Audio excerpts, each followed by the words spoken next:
Vamos a orar. Dios Todopoderoso, Dios eterno, Creador del universo, nos acercamos a ti por el único medio posible, Jesucristo tu Hijo, y confiamos en la mediación perfecta de tu Hijo Jesucristo para que recibas esta oración y súplica. Y lo que pedimos, lo que imploramos, es que envíes a tu Espíritu Santo con poder, para que ilumine nuestras almas con tu santa palabra que será leída y expuesta. Que abras nuestros oídos y nuestros ojos, para que podamos ver las maravillas de tu ley, para que podamos escuchar la maravillosa voz del Salvador. Mira, oh Dios, nuestras necesidades. Rogamos por nuestras almas. Habrá aquí quienes están angustiados y con pesares de esta vida, quienes sufren, quienes tienen angustias, quienes están débiles y atormentados. Señor, envía tu palabra que es como fuego y como martillo que quebranta la piedra. Envía tu palabra que es una espada de dos filos que penetra hasta partir el alma y el espíritu. Y también envíela como el bálsamo de Galaad, esa medicina que necesita nuestra alma. Glorifica hoy el nombre de tu Hijo Jesucristo. Lo pedimos en el nombre santo de Jesús. Amén. Pueden tomar asiento. Les invito a abrir la Sagrada Escritura en el libro de los Salmos, en el Salmo 84. Salmo 84.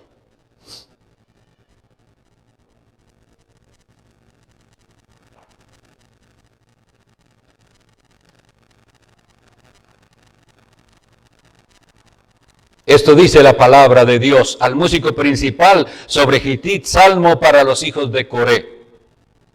Cuán amables son tus moradas, oh Jehová de los ejércitos. Anhela mi alma y aún ardientemente desea los atrios de Jehová. Mi corazón y mi carne cantan al Dios vivo. Aún el gorrión halla casa y la golondrina nido para sí, donde ponga sus polluelos, cerca de tus altares, oh Jehová de los ejércitos, Rey mío y Dios mío. Bienaventurados los que habitan en tu casa, perpetuamente te alabarán.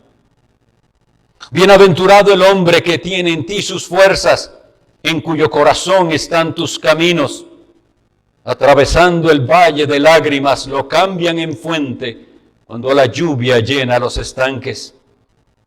Irán de poder en poder, verán a Dios en Sión. Jehová, Dios de los ejércitos, oye mi oración, escucha, oh Dios de Jacob. Mira, oh Dios, escudo nuestro, y pon los ojos en el rostro de tu ungido. Porque mejor es un día en tus atrios que 1000 fuera de ellos. Escogería antes estar a la puerta de la casa de mi Dios que habitar en las moradas de maldad. Porque sol y escudo es Jehová Dios, gracia y gloria dará Jehová. No quitará el bien a los que andan en integridad. Jehová de los ejércitos, dichoso el hombre que en ti confía. Que el Señor añada bendición a esta lectura de su santa palabra. Este salmo en el cual vamos a meditar en esta tarde, se trata de la casa de Dios. En el momento en que fue escrito, se refería al templo magnífico que había construido el rey Salomón. Quisiera leer lo que dice el segundo libro de Crónicas, capítulo 6, versículo 17, en adelante, cuando se está describiendo en la terminación de aquel maravilloso templo.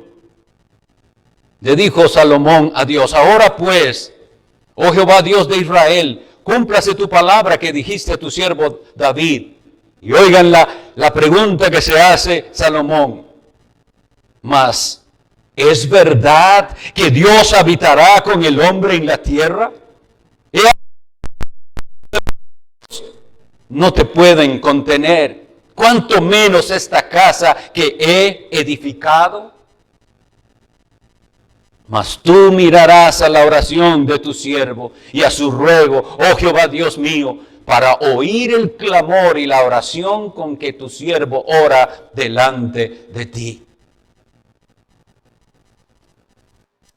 En el primer libro de los Reyes, capítulo 6, versículo 7, se describe algo muy interesante con respecto a la construcción de este templo.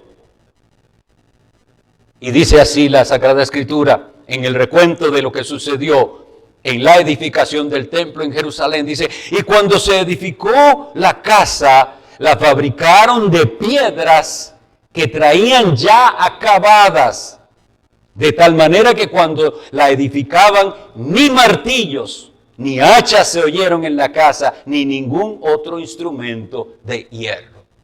Esto lo he leído porque quisiera llamar la atención de ustedes a lo que fue la casa de Dios en Jerusalén.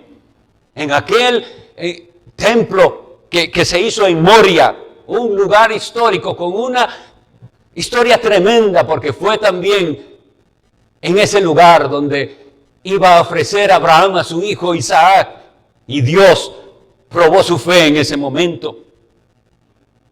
Nosotros entendemos entonces que aunque Dios es omnipresente, y como dice el salmista, los cielos de los cielos no te pueden contener, quiso Dios manifestar su presencia, viniendo de maneras visibles y sensibles para hacerle ver al hombre que Dios se comunica con el ser humano. Pero en esa dedicación del templo también dice el segundo libro de Crónicas, capítulo 5, que la manifestación fue tal que los sacerdotes no podían oficiar porque la casa se llenó de la gloria de Dios en forma de humo y no podían oficiar. Y en esas oraciones que se hicieron dedicándole ese lugar especial a Dios y a su presencia, Dios también les advirtió que en su apostasía, es decir, en su infidelidad, el pueblo podría volverse a él clamando a Dios desde su casa. Y leemos en 2 de Crónicas 7:14, si se humillare mi pueblo, sobre el cual mi nombre es invocado, y oraren, y se arrepintieren de sus malos caminos, yo oiré desde los cielos, y perdonaré su pecado, y sanaré su tierra. Y eso todo fue en el mismo día que se edificaba y más bien que se consagraba aquella casa. Era una casa muy especial. ¿No les llama a ustedes la atención el que fuera construida con piedras completas que no había que adecuarlas, ya venían listas para armar ese templo? Eso nos tiene que decir algo. Algo nos está enseñando el Señor sobre su casa, y espero que hoy lo entendamos. Porque después nos habla de una casa diferente en el nuevo pacto. Bueno, como sabrán algunos, vino luego la apostasía de Israel. La apostasía significa se desviaron del camino, dejaron al Dios verdadero, se contaminaron con las idolatrías de los demás países, dejaron a Dios. Y Dios abandona aquella casa en la cual había estado su presencia. Tanto es así que después leemos al profeta Isaías diciendo palabras tan duras como en el primer capítulo de Isaías se lee. Dice Dios: ¿para qué me sirve a mí, dice Jehová, la multitud de vuestros sacrificios? Hastiado y de cebo de animales gordos. No quiero sangre de bueyes, ni de ovejas, ni de machos cabríos. El 13 dice: no me traigáis más vana ofrenda. El incienso me es abominación, luna nueva y día de reposo. El convocar asambleas no lo puedo sufrir. Son iniquidad vuestras fiestas solemnes. Vuestras lunas nuevas y vuestras fiestas solemnes las tiene aborrecidas mi alma. Mis hermanos, esto es algo realmente impactante. El lugar aquel precioso que se había edificado para la gloria de Dios y la adoración del Dios vivo, llegó el momento en que Dios dijo, no quiero ni oír lo que ahí ocurre. El pueblo dejó a Dios y rendían a Dios una adoración solo de labios.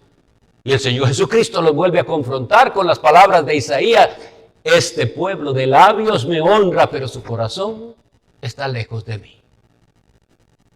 Y eso sucedió tanto que el profeta Ezequiel después ve en su visión cómo la gloria de Dios deja el templo.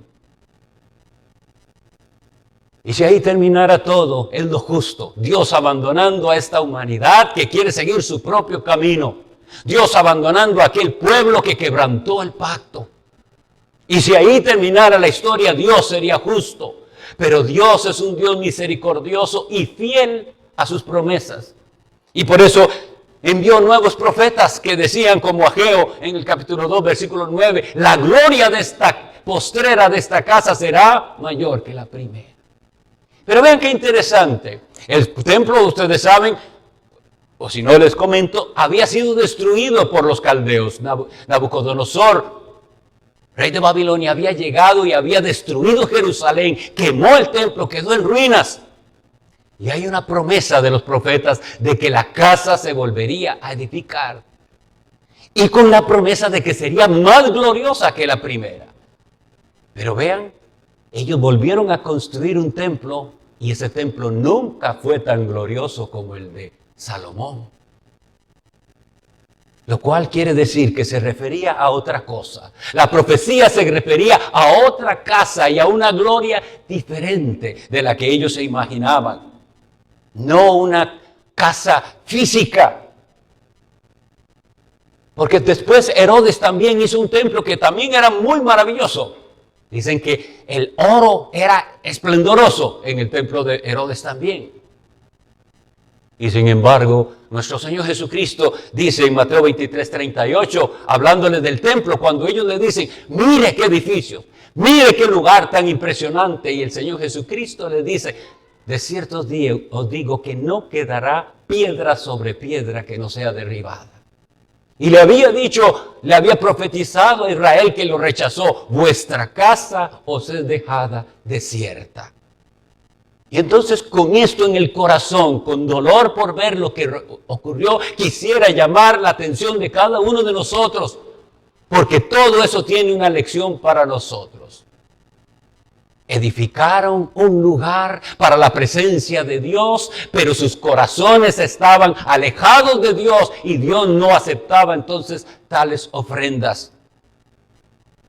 Cristo tuvo que confrontar muchísimo a los de su tiempo y les dice, si ustedes traen la ofrenda al altar y se recuerdan que alguien tiene algo contra ustedes, deje su ofrenda.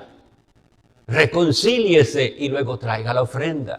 Me gusta mencionar eso mucho porque es un reto. Yo les digo, cuéntenme, díganme cuál iglesia frena a los que van a dar ofrenda y le dice, solo si sus manos están limpias se puede ofrecer ofrenda aquí.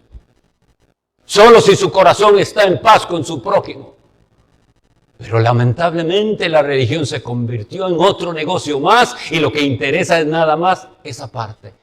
Lo económico, lo material. Y ese es el ídolo que se metió en la casa de Dios.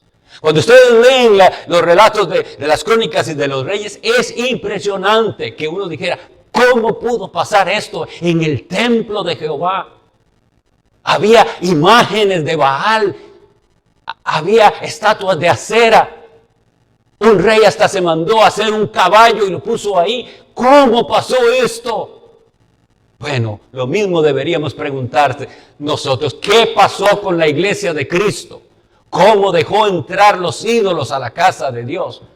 Claro, no ídolos visibles, pero muchos ídolos, siendo el primero esa avaricia y materialismo que entró en las iglesias.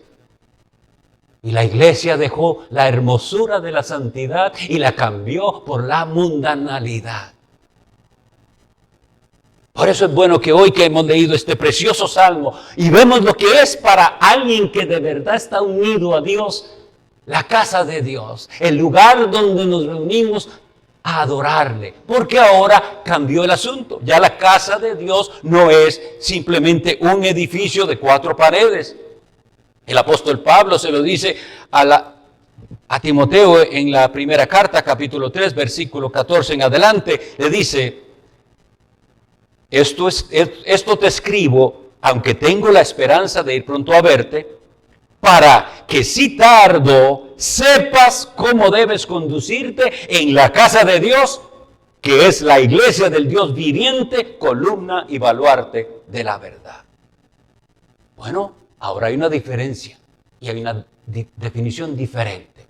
El lugar de la presencia de Dios no es un lugar físico, sino aquel donde se invoca el nombre del Hijo de Dios, Jesucristo, y donde las personas están dispuestas a vivir según las reglas de la casa de Dios.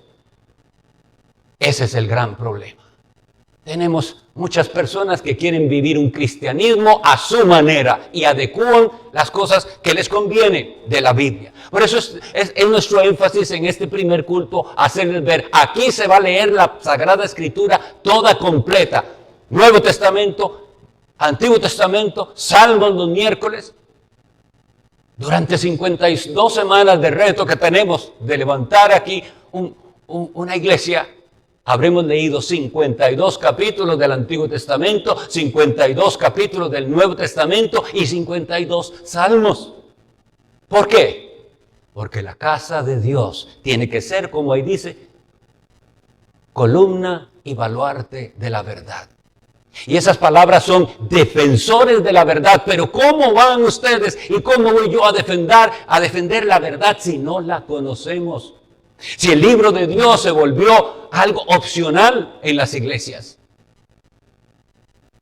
Una pequeña lectura, solo porque hay que hacerla. No, es ir a la palabra de Dios, que es la verdad. La casa de Dios. Y el reto es de mantenernos según las reglas del dueño de la casa, para que él no se vaya. Porque eso fue lo que sucedió. Así como ustedes y yo no tenemos el derecho de, cuando somos invitados a una casa, de disponer en la casa en la cual somos huéspedes o invitados. Solo el dueño es el que sabe cómo quiere disponer las cosas. Nosotros también debemos recordar esto. Es la casa de Dios y se harán las cosas como el dueño de la casa lo mandó. Pero, ¿sabe usted lo que Él me ha mandado? Si no va a la Escritura, no lo va a saber. Y si solo se contenta con lo que oye el domingo, sabrá muy poco. Es deber de cada uno en la iglesia indagar en la palabra de Dios, sumergirse en ella para conocer la voluntad del dueño de la casa. Y hablando de esa característica tan linda que tenía ese templo, que dice, eran piedras completas, que las traían y era nada más de ir armando. El apóstol Pedro define también a la iglesia, dice, una vez que ha hablado de cuál es el fundamento, que dice, aquella piedra angular preciosa que es Jesucristo, el Hijo de Dios, si esa no es el fundamento, no es la casa de Dios. Puede decir iglesia, puede hacer lo que sea, pero si el fundamento no es el Hijo de Dios, Jesucristo, esa no es la casa de Dios. Pero si Jesucristo es el fundamento y sus enseñanzas, los creyentes son, dice el apóstol Pedro, piedras vivas. Entonces, cada persona que se va añadiendo a la iglesia es como una de esas piedras que traían para el templo de Salomón, que encajaba perfectamente. No se forzaba, sino que ahí, esa es la que va ahí. Y así es lo que debe entender cada persona que se une a la iglesia. Ahí es donde calza, ahí es donde voy yo, ahí es donde yo sostengo a mis hermanos y mis hermanos me sostienen a mí, como es en un edificio hecho de piedras. Una piedra sostiene a las que hay alrededor la sostienen a ella. ¿Ve usted así a la iglesia de Cristo como un verdadero edificio de Dios con fundamento en su Hijo Jesucristo? Con sus hermanos como las piedras vivas y que sigue creciendo para la gloria de Dios. Es lo mismo que el apóstol Pablo le dice a los Corintios, capítulo 6, versículo 16. vosotros sois el templo de Dios. Como Él dijo, habitaré entre ellos. Y esto ustedes, si no lo creen, no lo pueden experimentar, porque el Espíritu Santo es el que les hace capaces de reconocer la presencia de Dios, donde su palabra es expuesta fielmente, donde Dios es adorado según sus reglas y no según nuestros gustos. Y es el Espíritu Santo el que nos hace capaces de percibir eso. Vuelvo a tener que hacer la salvedad. Cuán triste es ver a las personas queriendo fabricar la presencia de Dios o manipular emociones o sentimientos para hacerles pensar que eso es la presencia de Dios. Una emoción simplemente pasajera. Y después sigue su vida. Sin ningún problema va y sigue su camino de pecado. No, la presencia verdadera de Dios cambia todo. Cambia todo al punto que Jacob, cuando iba huyendo de su hermano y pasa por un lugar que se llamaba Luz, y él pone una piedra para acostarse y tiene un sueño especial. Ve una escalera que va al cielo y ángeles que suben y bajan. Cuando él se despierta, él dice, cuán terrible es este lugar. No es otra cosa que casa de Dios y puerta del cielo. Pero antes dijo, Dios está aquí y yo no lo sabía. ¿No les impresiona eso? A muchos les pasa lo mismo. Dios está aquí y ellos no lo perciben, pero el día que perciban la presencia bendita de Dios, todo cambiará, porque ahí cambió. Y dice que le cambió el lugar y ya no se llamaba Luz, sino Betel, casa de Dios. Eso es lo que deseamos. Que se establezca una casa de Dios. Que no depende entonces, como les digo, de la construcción, sino donde quiera que hay un grupo de cristianos verdaderos que invocan a Cristo, que lo tienen por fundamento de su fe, desean estar con Él. Ese es el sentido de este salmo. Él decía, cuán amable, qué precioso es, pero hay gente que no ve así a la iglesia. Va a la iglesia porque tiene que ir a la iglesia. O porque no pudo rechazar aquella invitación, me obligaron. Pero el que tiene esa relación con Dios dice, cuán amables, mi alma lo anhela ardientemente, estar ahí en la casa de mi Dios. Mi corazón y mi carne cantan al Dios vivo. ¿Por qué? Porque es una persona que dice, las fuerzas de los bienaventurados no están en sí mismos, están en Dios. Y nosotros en esta vida que tenemos que pasar por tantas penas, como aquí lo dice, atravesando el valle de lágrimas, lo cambian en fuente. Y tantas personas que andan buscando, hoy mismo, ¿cuántos andan buscando satisfacer su sed espiritual? ¿Dónde andan buscando consuelo? En las cosas pasajeras de esta vida. Y sí encuentran un consuelo temporal, hasta que vuelvan a caer ahí. Pero esto de lo que estamos hablando es del Dios verdadero, Jehová Sabaoth, Jehová de los ejércitos. Es una experiencia tan hermosa que dice el salmista, yo prefiero estar un día ahí que 1000 fuera. Preferiría estar a la puerta de la casa de mi Dios que habitar en moradas de maldad. Y el versículo que sigue para ir concluyendo es donde quisiera detenerme un poquito. Dice así el versículo 11. Porque sol y escudo es Jehová Dios, gracia y gloria dará Jehová. No quitará el bien a los que andan en integridad. Gracia y gloria. ¿Sabe usted lo que es? ¿Entiende la gracia? Porque las personas usan esa palabra sin entenderla. O pueden darle otro significado. Debemos entender lo que es la gracia según Dios. La gracia primero que todo nos hace entender que nosotros no merecemos.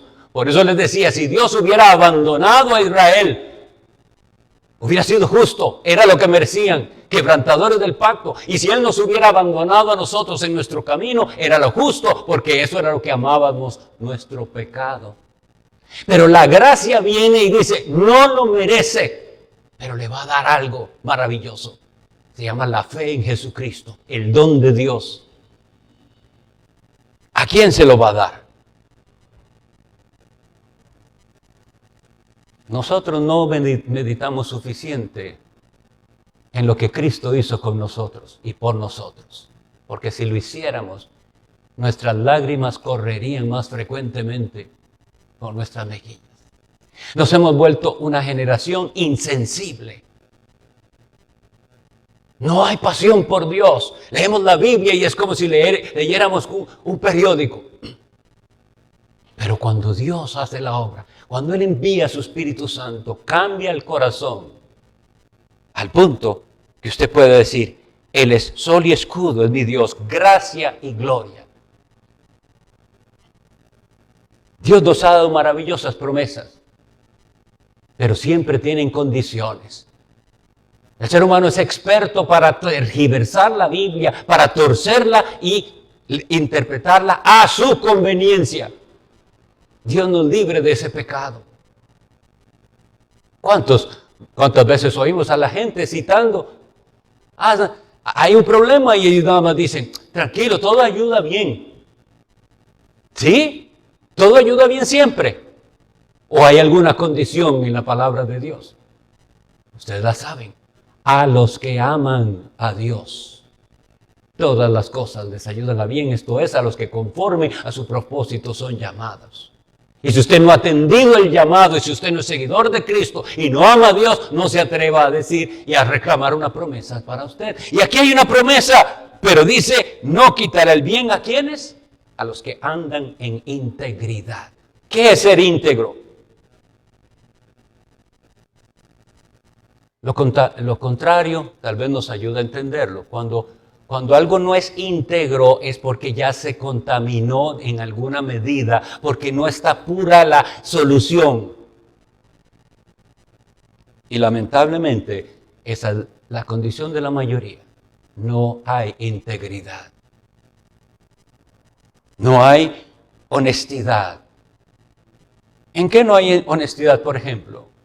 Cuando las iglesias cogen un pedacito de aquí, los que les conviene, otro pedacito de aquí, pero no toman la Sagrada Escritura en serio de principio a fin.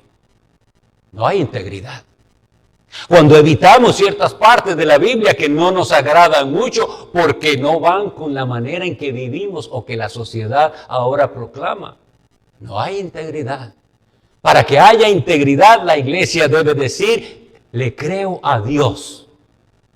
Pase lo que pase, digan lo que digan, le creo a Él. Y voy a vivir según su regla. Porque vean que es una cuestión de vida, no es un sentimiento nada más. Dice, los que andan. Porque la vida cristiana es un caminar. ¿Está usted andando? ¿Camina usted en integridad? ¿O es de los que se dan unas vacacioncitas para el mundo y para el pecado? Dios nos está hablando por su palabra. Es para cada uno de nosotros. En alguna medida nos falta integridad y debemos volver a ella y pedir perdón al Señor cuando acomodamos lo que decimos a nuestra conveniencia. El íntegro dirá la verdad, pase lo que pase y las consecuencias que sean. Es íntegro de corazón. ¿Y cómo llegó a ser íntegro? Por gracia. Esa es la gran diferencia. Es por gracia. Es por gracia. Significa usted no lo merecía, usted no nació bueno, pero la gracia de Dios le alcanzó. Y entonces el Espíritu Santo aplica en usted la bendita obra del Calvario y usted recibe ese perdón. Yo sé que hay muchos reproches contra la religión cristiana y muchos de ellos son con causa.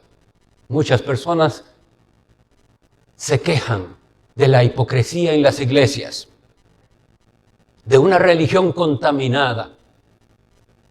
Pero no nos podemos quedar ahí. Nosotros debemos hacer lo que dice el Salmo 64 y tomar esa bandera que dice, has dado a los que te temen bandera que alcen por causa de la verdad. ¿Está usted dispuesto a tomarla y decir, yo voy por causa de la verdad a levantar esta bandera donde quiera que esté? Porque es donde quiera, no aquí en la iglesia. Aquí en la iglesia todo el mundo parece cristiano. Es donde usted trabaja, donde vive, donde estudia. Levantar esa bandera con integridad y decir, Jesucristo, Él es el Señor. Él es el que reina y gobierna en este universo. Parece que no. Y el enemigo actúa de tal manera que pensemos que no, que el que está reinando es Satanás. No, Jehová reina. Regocíjese en la tierra. Lo leemos en los Salmos una y otra vez. Pero entonces, ¿qué se necesita para que, ya que estamos con este esfuerzo de levantar una misión, un grupo que llegue a establecerse como iglesia de Jesucristo, ¿qué se necesita? Número uno, la aceptación de la Sagrada Escritura, la Biblia como infalible, autoritativa, la palabra de Dios. Toda ella preservada milagrosamente por siglos y siglos para nosotros. Pero no solamente creer la Biblia, sino creer que ella es suficiente. Porque se metió en las iglesias también la idea de que hay ciertas cosas en las que la Biblia no tiene que decir. Y necesitamos saber qué dicen los psicólogos, sociólogos o antropólogos. Falso. El Dios que nos creó, todo lo que necesitamos para saber cómo agradarle está aquí. Y así debe ser nuestra oración. Querer conocerlo a Él y lo que Él pide de nosotros. Y está aquí en la Biblia. La Biblia completa. Completa. Porque Él no quitará el bien a los que andan en integridad. Esa es la promesa que tenemos de perseverancia. Cuesta, habrá tropiezos. Y recordemos, tenemos un enemigo. ¿Cuánto se nos olvida a los cristianos que hay diablo? Se nos olvida. Y no solo es que hay diablo, es que la Biblia dice que son huestes espirituales de maldad. Esta guerra no es fácil. Lo que pasa es que tenemos del lado nuestro al vencedor, Jesucristo, el Hijo de Dios, que en la cruz del Calvario aplastó la cabeza de la serpiente. Si usted cree en Él, viva para Él. Sea de estos que reciben la promesa, gracia y gloria. Gloria un día, si usted llegó a la cruz. Porque algunos quieren gloria sin haber recibido esa gracia. Y para recibir esa gracia se necesita humildad. Y se necesita decir, sin ti nada soy, dame lo que necesito. Quiero Dios que estas palabras nos impulsen a cada uno de nosotros a vivir para Cristo, a no desperdiciar el tiempo y los recursos en cosas vanas y pasajeras. Esas son las trampas del enemigo. Pero que Dios levantara de aquí una iglesia que sea ejemplar y que digan, queremos como ellos. Ser gente de oración, gente de fe, gente apartada del mundo y del pecado. No gente que coquetea con el mundo, sino apartada, no importa lo que nos llamen. Es que siempre nos han llamado de por sí, de alguna manera. Y la Biblia nos dice que la primera vez llamaron a los discípulos cristianos. ¿Usted cree que lo dijeron con buen modo? Cristianos, solo de Cristo hablan. Y habrá otros calificativos si usted quiere seguir a Cristo. Pero la gloria está prometida para ellos que andan en integridad. Vamos a orar. Dios Padre Todopoderoso, qué misericordia más grande la tuya, que todavía nos sostienes aquí en pie. Hoy te pedimos perdón porque no hemos andado en integridad y queremos aprender a hacerlo. Por eso te pedimos que tu Santo Espíritu aplique la palabra predicada. Que no seamos indiferentes a lo que tú nos has dicho hoy. Oh Señor, hoy pedimos por nosotros mismos y hoy pedimos por todos Los que viven aquí cerca, en Zapote, en Curridabat, en San Francisco, en San Pedro, donde sea que puedan llegar aquí, que están sin esperanza hoy y no han oído el mensaje glorioso del Evangelio de Cristo, tráelos, Dios mío. Tráelos y que se haga un ejército numerosísimo de personas que quieren ir a la batalla por Cristo con esa promesa de victoria. Bendice a tu pueblo, oh Dios mío. En el nombre de tu Hijo Jesucristo. Amén. La gracia de nuestro Señor Jesucristo, el amor de Dios y la comunión del Espíritu Santo sean con todos vosotros. Amén.